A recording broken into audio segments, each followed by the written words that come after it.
So I've been sentenced to 8 months in federal custody, and I had 3 years in state custody. So, doing the math with that, I was going to be out in a year and a half. I think I'd been in custody for like 2 or 3 months. So I had, 15 months left. And, if everything went according to plan, I would finish my Fed time.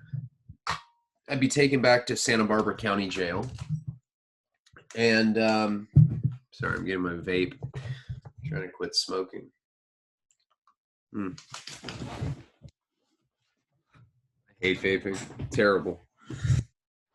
Okay, so anyway, I'm back now. Sorry, guys. I should have been more prepared for story time. It was nice to have light at the end of the tunnel. Back in the day, and I talk about reading, Eddie Bunker, Eddie Little, some of these old school, Jack Henry Abbott wrote In the Belly of the Beast, which I maintain to this day is the best book ever written about prison of all time. If you want to know from an emotive standpoint and you just want to read some really fucked up literature, check out In the Belly of the Beast. But what all of these guys would talk about was that back in the day, they had something called indeterminate sentences. And until recently, they had indeterminate shoe sentences too. Or, when you're in the hole and they're like, yeah, well, you could be in here for the rest of your life. You could be in here another few months, but they don't tell you. And from everything I've read and just knowing, because I've been in situations where I was fighting a case, there's nothing worse than not knowing when you're getting out of there. Just think about it. You're in a perpetual state of hell. I mean, it's hell. Everything about jail is torturous. Your sleep schedule gets fucked up. The hygiene is horrible. It's a dirty place. You get MRSA. I've been bit by brown recluse. I've also been bit by black widow, both times in jail. It's just filthy places. And then, I've been to some spots in the Midwest where there were like rats and, but I haven't seen that, in any California institutions that I've been into or have been to. But, that's the worst feeling, is just not knowing when it's going to be over. So now that I knew that I was probably looking at about 14 or 15 more months,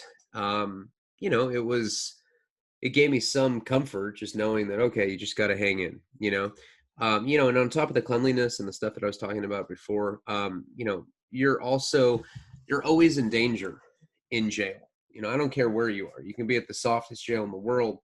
Somebody could have a bad day and you're not with the best and most mentally stable people. Surprise, surprise. There's some straight J-cats in jail and in prison. And all of that combined and being away from your family, friends, it gets to you. It's living hell. So that indeterminate sentencing, which they've now outlawed. They used to say you're sentenced to 5 to 40 years or something, and you might do 5 years, you might do 6 years, 7 years, but you don't really know when you're getting out. So you're just living every day almost without hope. And that's some of the cruelest punishment that a human being can possibly endure, that and solitary confinement. They've outlawed the indeterminate sentences, even in the SHU. So they used to arbitrarily put people in the hole, Mexican mafia guys. Oh, well, you're too powerful. We're just going to lock you up and we're not going to give you a time when you're going to get out. And they've made some good strides towards making that stuff illegal. Now I knew when I was going, there was a good chance that I was going to get shipped off to a federal prison. And I was hoping that that was the case, because federal prison is better than a county jail. You have email, you have contact visits, better commissary, you have a yard to go out to, music's a big one. Every time I'm locked up, that's one of the things that I miss the most. So I was hoping that they were going to take me down or take me to another prison. I didn't know where. Maybe I was going to go back to Lompoc. San Bernardino County Jail, where I was being housed at, is right next to Victorville. And I had left there in 2010. And, when I'd gone there as a youngster, it was definitely scary. And I felt like that was of age experience. You know, I went in there really just kind of like just really green, scared of everything. And I came out of there definitely a changed person, you know. Um, Fear had gone away. You know, I just wasn't scared of people anymore. To this day, it's really weird. I get paranoid. Like if I'm walking, you know, I'll be walking at night and I'll see some Southsiders. If I'm stoned, sometimes I'll see them and they'll be like, "Hey, dog, what's up?" I'll be like, "Oh, hey," and then I'll just be like, just fucking bolt, and they're like, "Hey, a fucking white boy's weird as fuck. Look at that fool. I bet he's on that fucking. I bet he's on some fucking gravel. Fool looks like a fucking tweaker. You think he gets spun out and gets butt fucked by some of his white homeboys?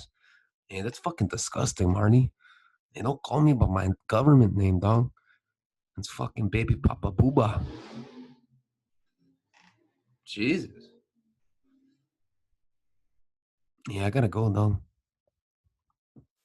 Anyway, yeah, I mean, I get paranoid, you know, when I'm out, but it's weird. Like if I get a confrontation with someone, it's happened to me. I mean, I'm a midget. I'm like a little 5'6" guy, but no fear anymore. Prison did that to me. It just you get to you reach a level of you reach a pain threshold, and that's it. It's like I don't give a fuck. What more can you do? You know, well, what are you gonna fight me? You know, and that's funny because when I was younger, I definitely was concerned about that kind of stuff.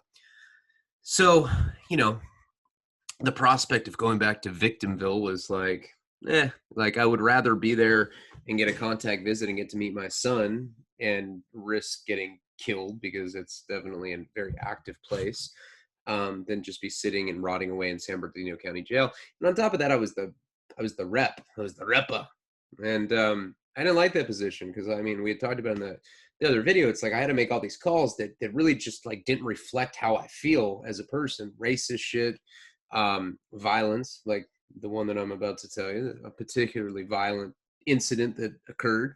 And it was my call, but you know, I feel like the guy deserved it. So a couple people started coming in that were definitely some notable characters. So I had Doug, and that was my road dog, you know, the guy that I talked about last time that was doing 10, he had just done 10 years for a crystal meth case. And he had just told the judge, yeah, I'm not going to do probation anymore. And the judge is like, sir, you've never gotten a violation. Oh, no, fuck you. Okay, we'll lock you up. So that's when I met him, and he was really funny and he was cool, and you know, definitely had the same sense of humor. And then this guy came in named Mountain Man, and he was like the kind of guy that probably never wears shoes, wears a Davy Crockett hat, and like smokes meth out of bongs with like, you know, lemon Gatorade in it or something. He's one of those kind of guys. He was a very outdoorsy kind of guy. You know, you could tell that he grew up somewhere like desolate, and he'd grown up in like Lake Arrowhead, Big Bear. I really liked the guy though. He was really cool. And he told me all about what it was like growing up in like a mountain town. You know, I mean, he was a mountain person, and mountain people are always, you know, they're interesting. It's kind of like a different kind of person. You know, it's not the kind of person that I've been around that often. So kind of mountain people have their own kind of set of values, and the stories that he would tell me were just, you know, were pretty way out, you know, all the hallucinogenic drugs that they would do, like out in the snow, and just all the weird shit that they would do, playing with roadkill. I was like, oh yeah, that's normal. Hey, what's your charges, dude? He's like, oh, forget what his charge. It was something like, I think it was like a possession of heroin or something. But then this other guy came in, and this is the interesting guy. This is the more interesting than the other guy. Forget what his name is, but as soon as he came in, my Chomo radar went off. My Modar was like, burr, burr, burr, burr, burr, burr. I was like, holy shit, that guy looks like a straight Chomo. He was like, always like that. I was like, hey, dude, is your face always like that? He's like, yep. Oh. You know, I go to Doug. I'm like, hey, man, that guy looks like a child molester. Doug's like, yeah, he does. You know, and then like there's like some other, you know, kind of like guys that had never done time. I'm like, hey, we got to check this guy's paperwork. He looks like a child molester. And they're like, yeah, how can you just assume something so nefarious? And I was like, look at the guy. He's like, Like, what could that guy have gotten arrested for? He looks like a straight weirdo. So, like, I sent one of my little torpedo, like 23-year-olds to him. They're like, yeah, hey, what's up, bro? I'm Robert Peckerwood from Simi Valley. How are you? Yeah, it was like the guy's like third day in jail, the Peckerwood from Simi Valley, but he was already like, he already had like a brooch on. Oh, hey, what's up, bro? It's Robert. What's up, fool? So he asked for this guy's paperwork, and the guy's like kind of like fishes it out of his like pocket. He has like a folded ham sandwich that he's saving for later in there too. He like dusts it off and puts it back in his pocket. We're just like, gee, what a weirdo. And so we get his paperwork, and the torpedo kid, who's I sent him on the mission to go check the guy's paperwork, comes back to me and like, he was Robert the Peckerwood. He's like, and he comes back and he's just so many fake people in prison. He comes back, he's like, oh my God. I'm like, hey man, you gotta act a little tougher than that, bro. He's like, oh, he's in here for stalking. I was like, felt like I was on some sitcom or some shit, I was like, okay, what does that mean? And he's like, I don't know, let's go ask him. He was like all excited. He's like, does this mean I get to put some work in? I'm like, yeah, dude. Yeah. It might be sexual though. He's like, quote, what? I was like, nah, I'm just fucking around, dude. He's like, oh yeah, I'm down for the pile, bro. Yeah, you're our leader and everything. Hey, dude, before I go, can you sign my address book? I've never met a shot caller before. I'm like, oh my God, dude. Okay. Yep. I got you. It's like, you're so kind. All right, I'll go check. I'll find out about the stalker. So he goes and he talks to this guy. So apparently, what had happened with with this weird. This is seriously. I've met a lot of weird people in my. I've a lot of weird people throughout the years in jails and stuff. But this guy, top three for sure. Weirdest fucking people I've ever met in my life.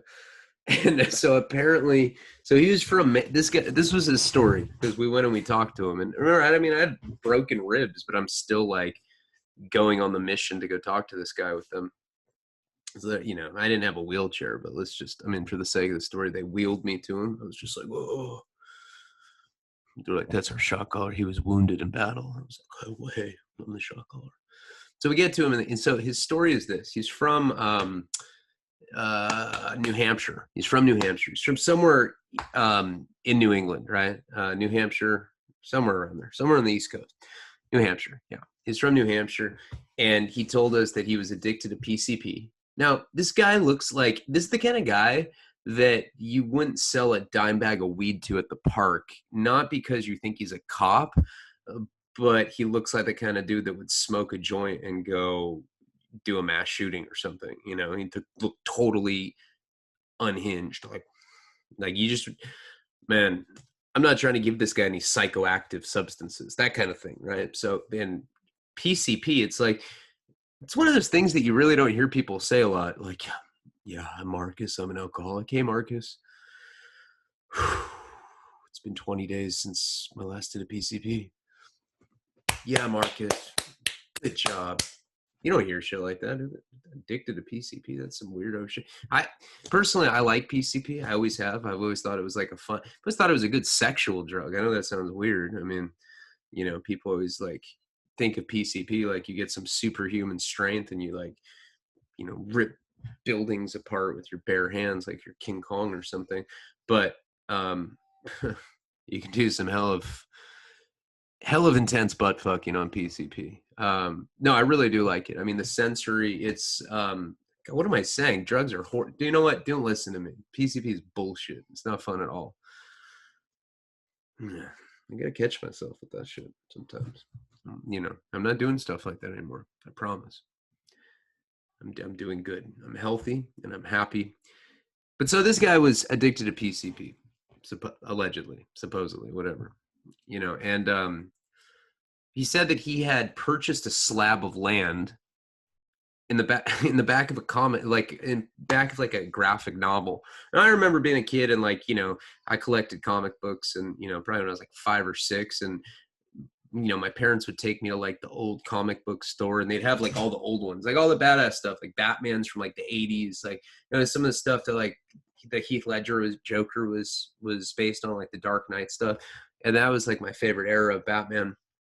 And I remember in the back of those, and some of the older ones from like the 60s and 70s, they'd always have like weird shit you could buy, like Venus flytraps, whoopee cushions, like, there'd be like the Charles Atlas, like, if you take our course for $16, you'll look like this. And it's like some full on steroids. And I'd always be like, wow, I want to get that. And then my mom like got it for me, and it was like, put 2 chairs together and do push-ups on it. I was like, what the fuck is this? Some straight bullshit, but this is before the internet. So it's like people could get away with selling some packet of like a brochure of exercise for like $16. But anyway, this is where this guy bought, or he thought he bought a slab of property. He's like, what? And he's like, yeah, I saved up and I bought a slab. I was like, what the fuck's a slab? He's like, it's a piece of a property, but it really, it doesn't have like a building. It's just like a plot of land,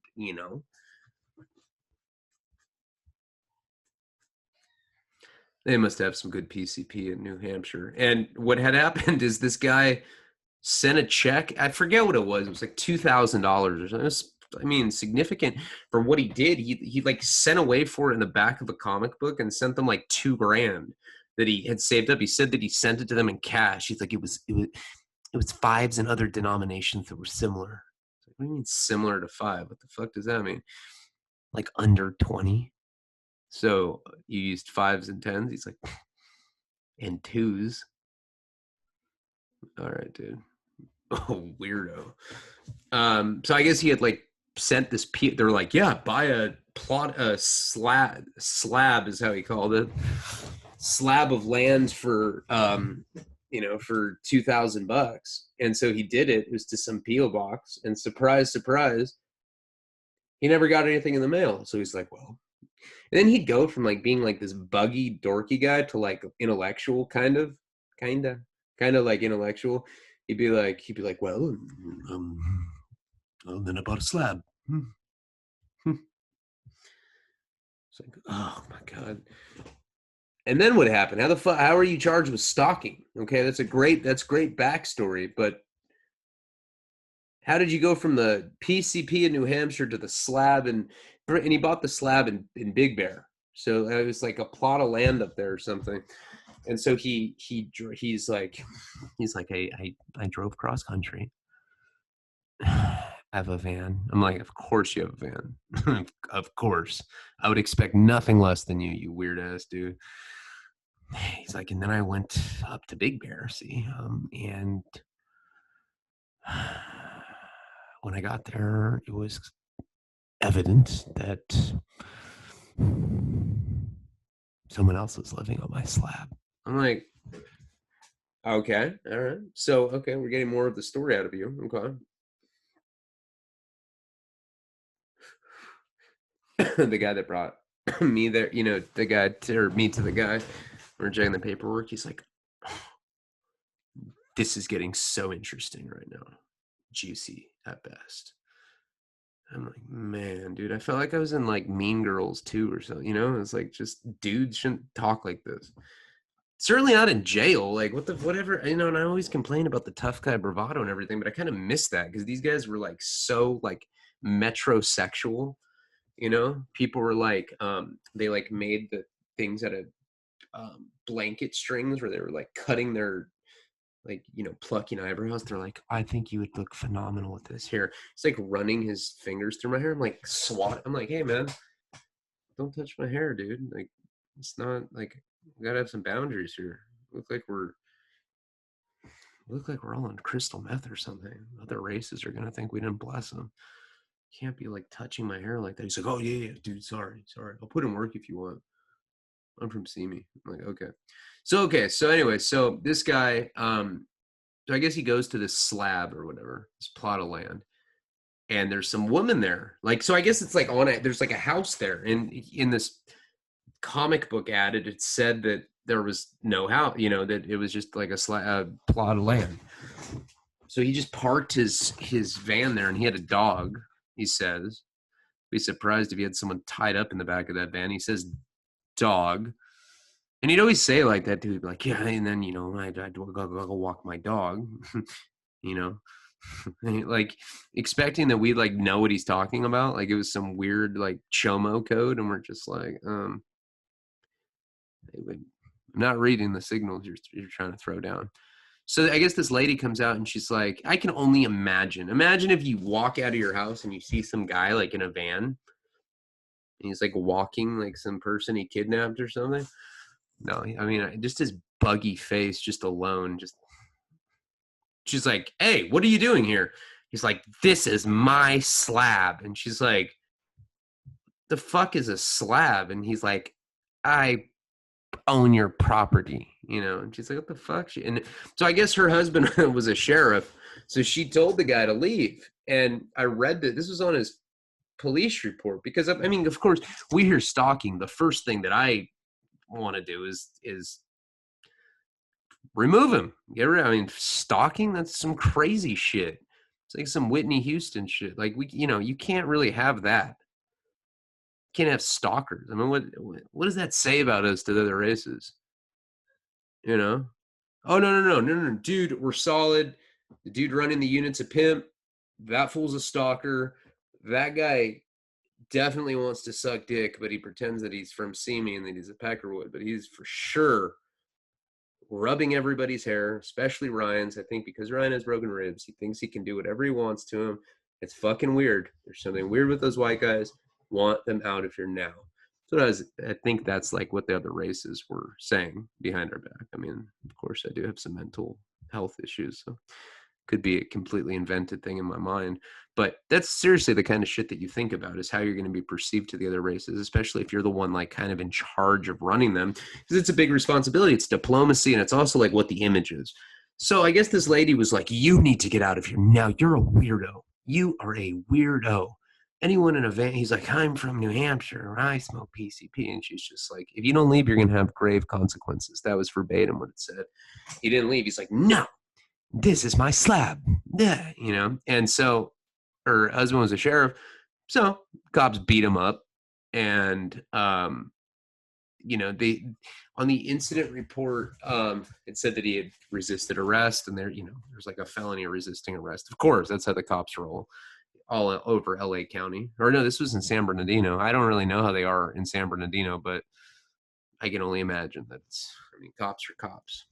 I've only run into some cool cops once in a while, and usually it's like if I'm like filing an insurance claim and I know that after I file the claim I'm gonna get money or something, but that's all I can really say. That's a horrible example, but not all of them are bad. Just say, with anybody there's bad, good and bad of everyone except for chomos. All of them are bad. Just think about being part of that kind of group. Like yeah, there's nothing that you can say that would make you not a piece of shit. Yeah, hope you guys know that. Any of you that are out there, we're coming for you.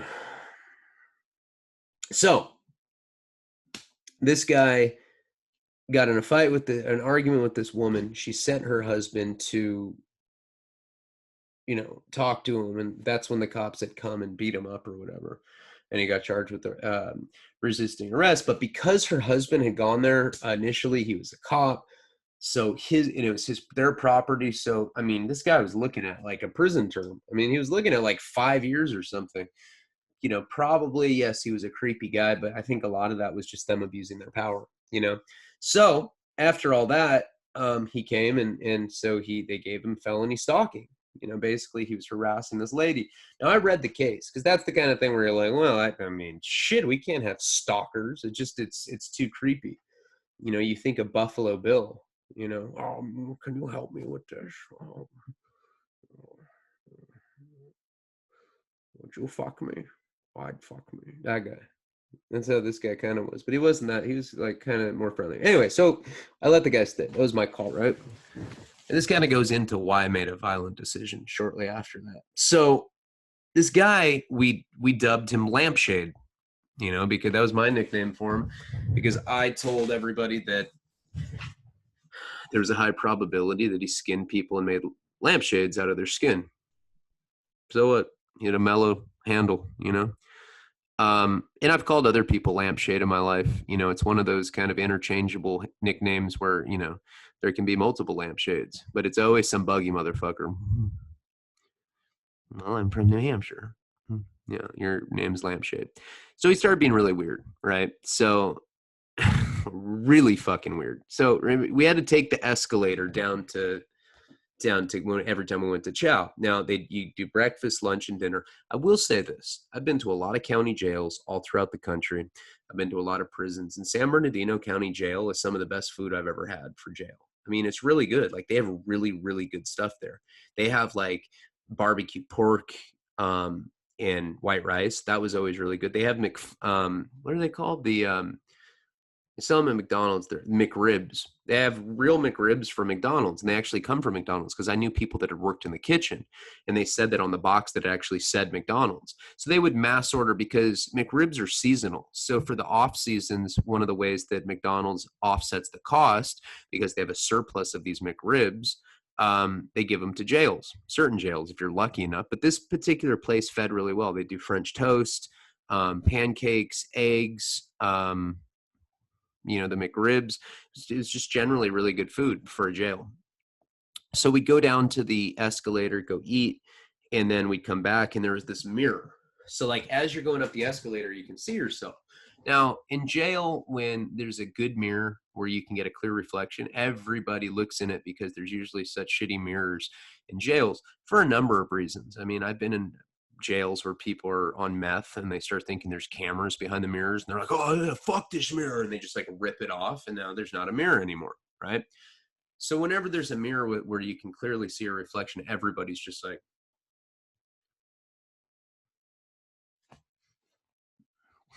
people are like lifting their shirt up. People are like, no, they're not doing anything with their dick. But this guy was going up the escalator, and because he was in front of us, and so like Doug and I were behind him, and he gets up and he's looking at himself, and he goes like this.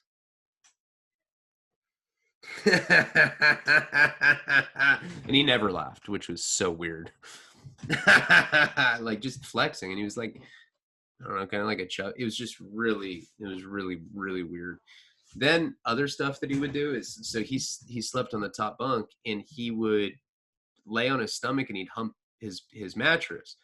And not only would he hump it, like, so we'd be in the day room, like I'd always be playing poker. That's like one of my favorite pastimes in jail is poker. I love poker. I play poker out here. It's I actually think I'm fairly good at poker. I've won tournaments. I've never had like enough to get in one of the major ones. Someone I went to high school with got second place, Jay Farmer. I'll give you a shout out, the Panda. That was really cool to see. That was my friend from high school. He got second in the World Series of Poker, got like $5 million. That was in 2013. So that was like really, really amazing to watch. Jay, if you're watching, shout out to you. And that's amazing. Sucks you didn't get the bracelet, but man, $5 million for playing poker, and it's like televised. Yep, he's chilling right now. He's doing good. Anyway. Just stick to the story. You're always going off these tangents. You're just such a bitch. You're not funny. Your stupid impersonations, they're stupid. They're stupid. They're stupid. And don't watch. Jeez. It's the best when you post a video and everybody like presses dislike, like people press dislike instantly. They're wait. Oh, dude, he posted dislike, fucking bitch. It's probably Lampshade. They're like, he was so mean to me. That was back when I was on PCP and he was just a bitch to me. No, I won't do that. I know you guys hate that, boys. Some of you like it. I don't know. People that support me support me. No. Then there's ones that say they don't support me, they watch me. You guys are the super lampshade weirdos. So he'd hump his mattress, and not only would he hump it, but he'd make noises, like straight up, like loud, like throaty grunt. And Lewis would be like, "That's your people." I'd be like, "Dude." And like, you know, the other Doug's like, I don't know, man. Maybe we should have rolled Lampshade out. I mean, he's like trying to fuck the mattress, and he's making noises, making the other races uncomfortable. you know, and he's just like humping it. And then there's like this older black guy that like the next thing we know, he's just has his elbows like on the top bunk, like talking to him, like batting his eyelashes. And I'm just like, oh Jesus Christ, man. You know, who knows what they were talking about? Yeah. Well, I've had my mattress for 17 days. I feel the same way that you do. It's too bad that we're different races, because I think we could be very, very compatible bunkies, if you know what I mean. Like, oh my God. So Lampshade was a weirdo, and I kind of let him stay. And it's hard to be in a position of power, even on a small level, even in jail. I've never run shit like in a prison, you know, but sometimes you get to county jails and you're a convict. I had a lot of years in, and remember, I was with predominantly federal inmates in this part of San Bernardino County Jail. So, you know, it was like second I got there, like, oh, finally, there's a white guy here that's an actual convict, and he's not gonna make bad calls. And you know, I made a few calls, whatever, got rid of the heroin addict guy, and then he had to come back, and man, he's sleeping at this point. You're probably like, well, what happened to that guy? He's sleeping. But Lampshade, you know, is one of those things where I was like, oh well, that was probably a bad call, because now this guy would just straight fuck them, and then he'd be up asking him, you know, weirdo shit, you know, really weird. So,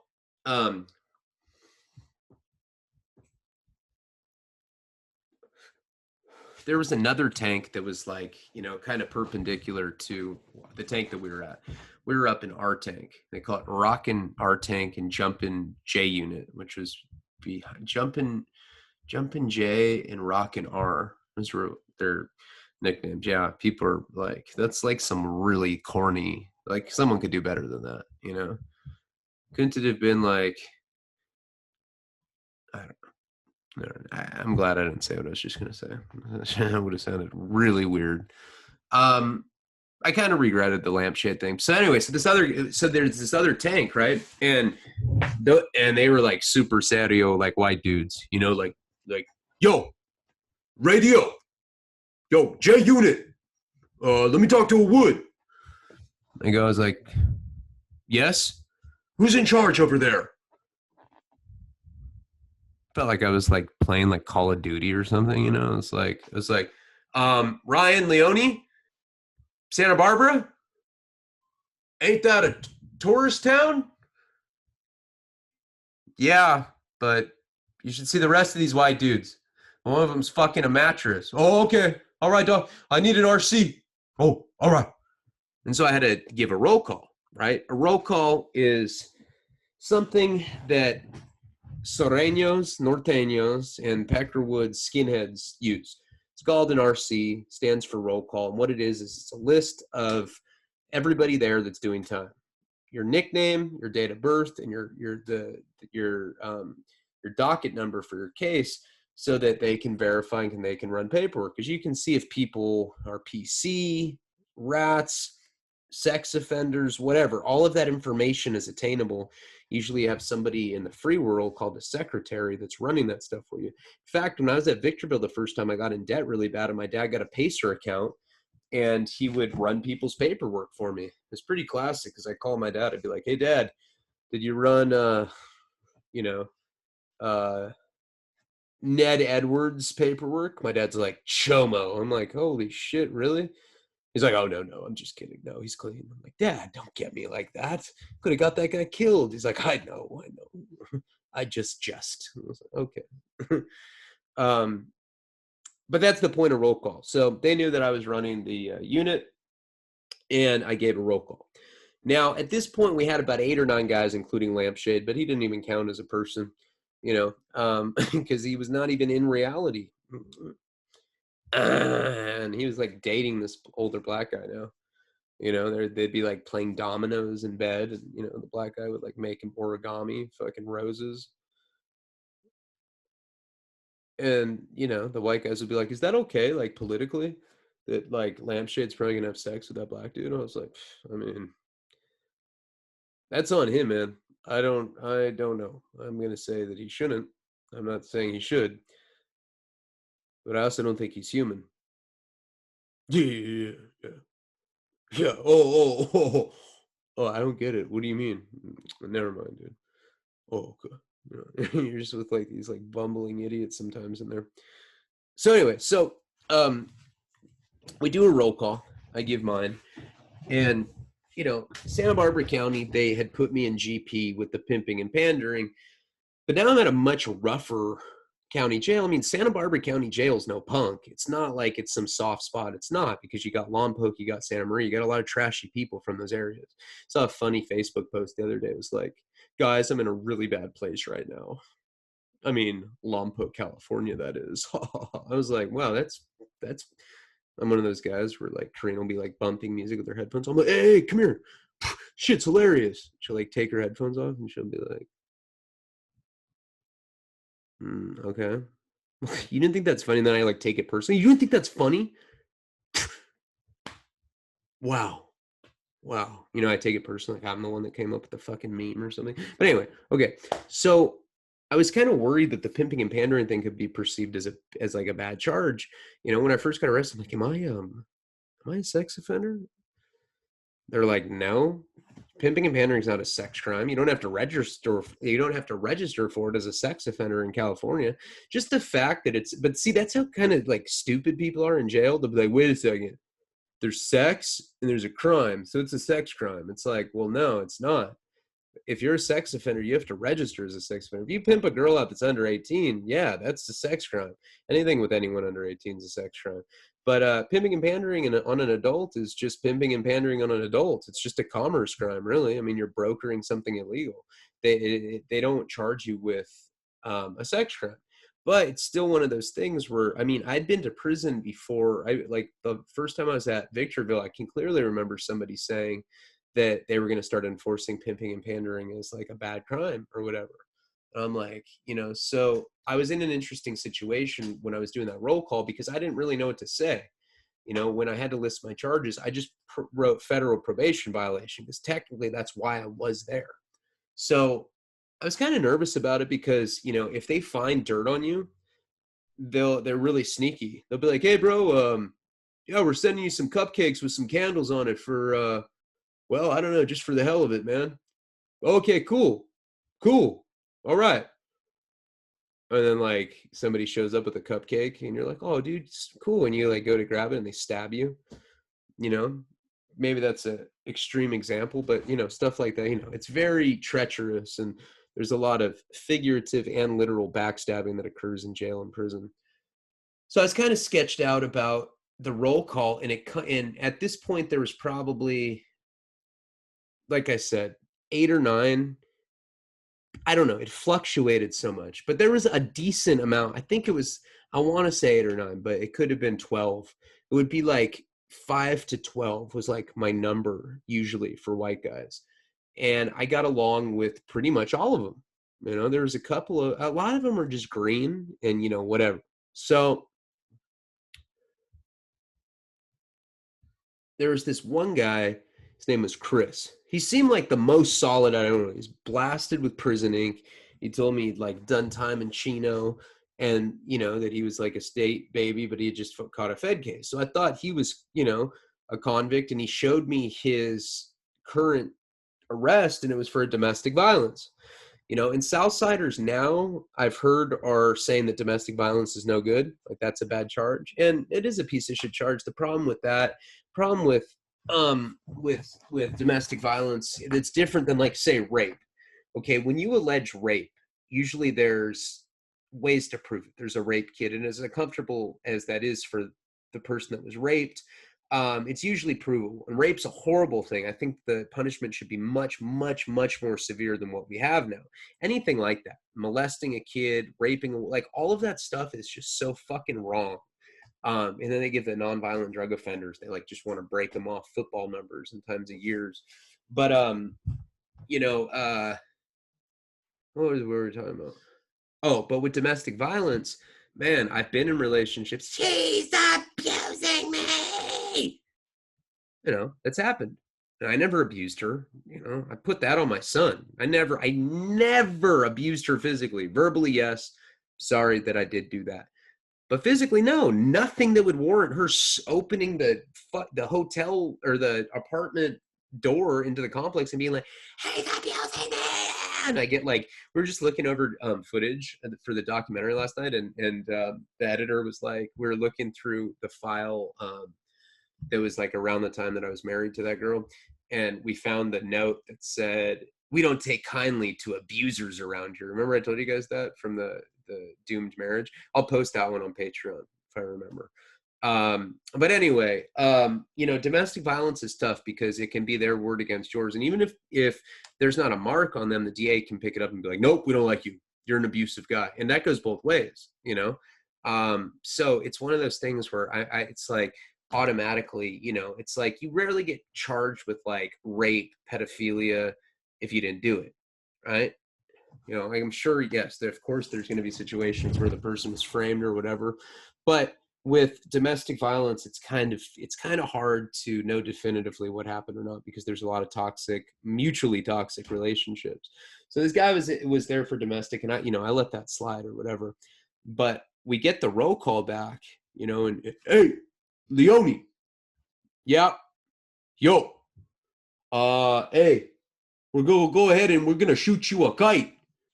I'm like, all right, yeah. And Lewis, the Pice I'm like, hey, you got that? He's like, yeah, I got it. I'm on the way. Shoot the line down. Grab it. And the guy's like, hey, Leone. So what's up? He's like, there's a fucking problem. So I suggest you read that. I'm like, oh, God. They found out that I'm a pimp daddy. Fuck, I'm going to be busted. God, why did I do that? Pimping ain't easy.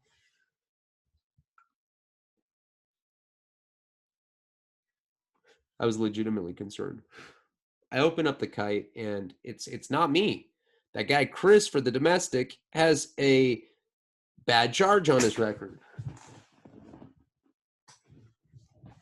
He he he had peed on his stepkid, like in his stepkid, like on his stepkid. Well, his stepkid, he was all drunk, and he took a piss on the stepkid because he was mad at the mom, and like the pee went in the kid's mouth. Like fucked up shit like that, right? And they're like, you got to handle that. Like, handle it. We got paperwork on it. That better be addressed, within the next day or so. I'm like, great. I mean, for sure, 100%. I was like, yep, that dude's got to get smashed out. Chris was like the biggest fucking white dude in there. Hey, he was like the only legit convict besides me. Well, I guess he's not that legit. He should have been in protective custody, and that's what they had said in the kite, is that he had been in protective custody. They were surprised that he was in GP because this had already been found out. I mean, this, had gone back for a while. This thing happened. It was like in the papers and everything. So I start talking to the white dudes individually. I go, hey, look, this is what it is. We got to smash this dude out. But see, I'm in a bad predicament because now I'm the shot caller. My order, because they're telling me next door, and these guys are like high up, they're like, I don't really want to say what organization they're from, but they were skinheads, and they had that jail, so to speak. They controlled that jail for the whites. And skinheads and Peckerwoods are different. And I was an independent Peckerwood. I wasn't part of any gang or anything, but I got my little Peckerwood tattoo, So, I talked to some of the white guys, and I said, this is what needs to be done. Now, coincidentally, same time period that this is going on, and, the guy's like, well, Ryan, who do you think should be on the squad? Me and Lampshade, and maybe you. He's like, goes to try, touch my hair, dude. Fucking touch my hair, bro. I'm getting sick of that. Jesus. And why don't you have a nickname, Leone? Like Leone, it's just kind of boring. I was like, I don't know, what about Vicious? He's like, oh my God, Vicious sounds so fucking hardcore. Your new name is Vicious. And then I thought about it, I was like, ooh, that can't be my name. That sounds kind of gay. Not that I have anything against gay people, but In prison, you don't want some gay nickname like, yo, what's up, fool? I'm Vicious from Ventura. I'm just here to viciousize everybody because I'm vicious as fuck. Just sounds lame. So I was like, yeah, I'll just be Leone. So coincidentally, while this happened, and while these people are starting to call me vicious, that happened for a while. They call me from below. Now there's a unit right below us, and you could take this staircase down, and there's a cage, so you're separated, but you can still get stuff through the bars. Sometimes, like, white guys will be like, I get a message, and they'd be like, hey, There's a Peckerwood downstairs asking for a shot of Taster's Choice. You got that? yeah, put a shot in an envelope and shoot it. And then you hear, thanks, Leone. It's like becoming like somebody. I was becoming a fixture there, right? I've been there long enough. So we get a call from downstairs, and they ask for me and Lewis, the Peister rep. We go down there, and there's this older black guy, and he's there with the Peis, and the Peis is like, hey, and he starts speaking in Spanish, but I hear coca. I was like, coca? Like cocaine? Simon, cocaine. I was like, oh. I'm looking at the old black guy. I was like, you have cocaine? He's like, oh, yeah, No, sure as fuck do. Would you like to buy some? And I was like, well, how much do you have? He takes out an ounce of cocaine, of powdered cocaine. It was like the fucking bombest looking coke I've seen in a long time, too. It was like glistening, and it's like fish scaly. And I was like, damn. Oh yeah, they didn't find that shit when they pulled me over. I had that in the old suitcase, if you know what I mean. Oh, yeah. Yeah, yeah. Yeah. I got an old rotary landline up my ass. He's like, Oh man, that's hilarious, man. Hey, listen here. Do you have Venmo? I'm like, well, I mean, I'm in jail. I mean, my girlfriend has Venmo. Oh, this is very good. So this is what I'm saying. The old lady, she's not going to be able to pay her rent, without, we need the PayPal or no, the Venmo. We need the Venmo. Okay, how much do you want for that? It was an ounce of cocaine in jail. That should be God. I bought grams of coke in prison before for $300. I will give you this here onion of the Yale for $200. And so I was like, sold. $200. I was, what is it? Baby laxatives or something? Like, why would you say? Oh no! I just don't want to get caught with that shit, man. And for an extra $3, if you have a bag of coffee, I have an insulin syringe. I'm a diabetic, see, and I took it, so I got a brand new insulin syringe, and set up an extra $3 over a bag of coffee. I was like, what the fuck? Yes, give me all that shit. And I called Karina. I'm like, hey, baby, can you send 200 to this account? And she's like, for what? I was like, oh, I don't know. I just need 200. She's like, are you being good, babe? I was like, of course I'm being good. I have like a syringe in my sock. I have an ounce of coke in my like back pocket. I have a broken rib. I'm like, I'm behaving myself. Don't worry about it. So she sends him the $200. All good. Now I have an ounce of cocaine and a syringe. Well, spoiler alert, I dip into that shit immediately and I start shooting coke. Now, shooting coke in jail sucks. Really, shooting coke on the free world sucks. But when you're like, because this is what happens when you inject cocaine, it's very strange. You get this rush, right? And it sounds like ringing in your ears. So you inject it, and then you'll start sweating, and you'll hear, and you're like looking at people, and you can just like see their lips moving, like, hey, is he all right? But you're just seeing, and then you start sweating, and then you just puke. I remember when Paul and I were roommates, we used to hang out with this girl. I don't remember what her name was, but she always had a backpack with drugs. She was a drug dealer, and she always had like the best drugs ever. She's like, yeah, this is actually poppy grease from the Philippines. It's an antique drug. It's about $9. I have no idea what I'm talking about. That's just completely made that part up. At least I tell you guys when I make shit up like that.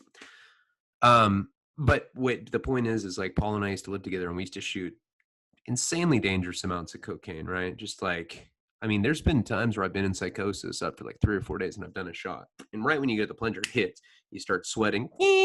That happens. And then you throw up. And if you throw up, you know, like you did well. You're like, yes. And you're like giving each other high five. We had like bananas at our house. We were wearing bandanas. And this girl would like, every time we'd shoot blow, she'd just sit in the bathroom with water on a face cloth, and like we'd have our shirt off. We're like all weirdo with our eyes open. We shoot blow, and Paul would be like, go, and she'd like start blotting our faces, and then we'd just be like, and we just do this over, and you have to do it every 5 minutes. That's not a joke. You know, I read that in a reading one time. I was like, the thing about coke is you have to shoot it every 5 minutes, and you know, I was like with all these like, you know, symphony type, like, you know, crowd. Oh, he says he has to shoot cocaine every 5 minutes. What a character. You know, it's like, shut the fuck up, you weirdo. But okay, so anyway, so I'm shooting coke. Now, I had a mission to take this dude out that had peed on a fucking baby. And it had to be, it's not the kind of thing, you know, the real G's in jail or prison, and the real like hardcore dudes that I was schooled by when I was coming up in prison, is you don't ever make some impulsive move on someone. If you're going to whack someone like that, it has to be strategic. You have to plan it out. So we had to plan this out. Problem was that I started shooting cocaine, and I'm giving it to everybody, you know? And at that prison or at that jail, they don't give you boxers. They just give you whitey tighties, like those classic, like old ones that you'd wear as like a 5-year-old, you know, except it doesn't have Ghostbuster prints on it or whatever, or little Batman prints. It's just straight whitey tighties. And it looks ridiculous, dude, especially if you have a small dick. It just like kind of sits there and just everyone can see it. And it's so hot in there. Like, so everyone's wearing their whitey tighties. And then you like, you know, it's like, man, listen, I'm not a Peter Gazer, but it's kind of hard, like when you're talking to someone, especially there's these dudes with these like Rip Van Winkle, like sized bushes, like, you know, poking out of like the crotch. It's just this big, like Rip Van Winkle bush. It looks like Castaway, you know, I like, and you're like talking to someone, you're like, God, man, that bush is fucking hideous. You know, I mean, you don't say that, but you're thinking like, man, how does this guy even get laid? It's like, it has to be some bitch that's into some Bee Gees type sex or something. Like, I don't know how you could have sex with someone that has a bush like that.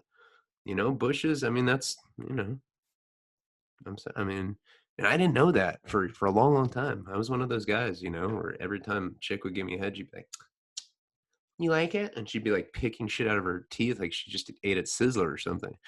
I'm sorry for all of you. I didn't know. I don't have any siblings. How the fuck was I supposed to know you're supposed to shave? But at this point, I wasn't. But so it's the weirdest thing because and then there's always like the classic like homeless guy that comes in. He's only there for a few days, so he sees everybody just like chilling in their whitey tighties. He's like, "Oh man, that looks fun," and like he gets in his whitey tighties and he just has this big like lightning rod, you know, skid mark on his whitey tighties because it's white. I mean, white boxers and underwear, very honest, you know, and you always find these decrepit homeless dudes that come in and they just, you know, they just fart and they'll just, you know, they just have shit stains in their whitey tighties. So you have that, you have the big bush guys, and then you have me in my whitey tighties and broken ribs, and I'm shooting cocaine Indian style. I'm sitting Indian style in my whitey tighties, shooting blow like in my bunk, having to plan to whack this dude that had been arrested for peeing on his stepkid's face. And we'll get into that and more on the next episode of my third prison term. Please like, comment, subscribe. Check out patreon.com/Ryan Leone. Today, I signed a contract I got a 3-book deal writing Mickey Avalon's trilogy. I think that guy's got a really interesting life, you know, just from straight junkie, street hustler to platinum selling, you know, hip hop artist. And he's cool as fuck. I love Mickey. He's a good friend of mine. I'm really like honored that he wanted me to write a story, and I'm going to do well with it. Anti-Heroes is coming out really soon. and the doc is coming out really, really well. I've been posting some of the raw footage on Patreon. Cuts will start going on there soon. We're definitely going to release it in August. I think I know where the home is, almost 95% sure.